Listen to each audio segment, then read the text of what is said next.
एक तर राम शिंदे सर जे सभापती आहेत त्यांनी निलेश गायकवाडचा ओपन राजकारणासाठी उपयोग केला।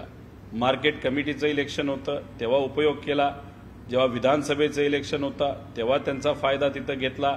अनेक व्हिडिओज आहेत, फोटोज आहेत, व्यासपीठ त्यांनी तिथं शेअर केलेलं सुद्धा आपण सगळेजण तिथं बघू शकतो। आणि मग अधिवेशनामध्ये राम शिंदे सर जे सभापती आहेत त्यांचे व निलेश गायकवाडचे, संतोष बांगरचे अधिवेशनाच्या ठिकाणी फोटो आपण सर्वजण बघू शकतो। मग त्यांना तिथं कुणी बोलावलं, कुणी आणलं, असे सुद्धा प्रश्न निर्माण होतात।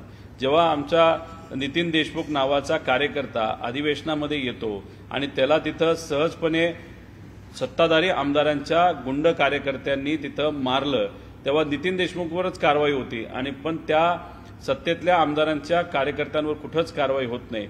आणि मग इथं अधिवेशनामध्ये सुद्धा गुंड जर आपल्याला येतात, ते रील काढतात येताना, तिथं अधिवेशनामध्ये चालत असताना, मंत्रालयात चालत असताना जर रील गुंड लोक काढत असतील, नाही तर पुण्यात सिपिली या सगळ्यांची एक दिंड काढली होती। तिथं दिंड काढत असताना त्या ठिकाणी येत असताना सुद्धा हे मोठे मोठे गुंड काळ्या गाड्यांची रील काढतात, म्हणजे लोकांना कुठेतरी दाखवून देतात की हे तुमचं सरकार नाही, सामान्य लोकांचं सरकार नाही, पण आमच्यासारखे मोठ्या गुंडांचं सरकार आहे आणि सरकारमध्ये सर्व नेते, सर्व पक्षाचे आमच्या पाठीमागे भक्कमपणे आहेत। हा एक संदेश तिथं कुठेतरी हे गुंड आजपर्यंत देत आले, म्हणून एवढ्या मोठ्या प्रमाणात गुंडाशाही आपल्या राज्यामध्ये वाढलेली दिसते।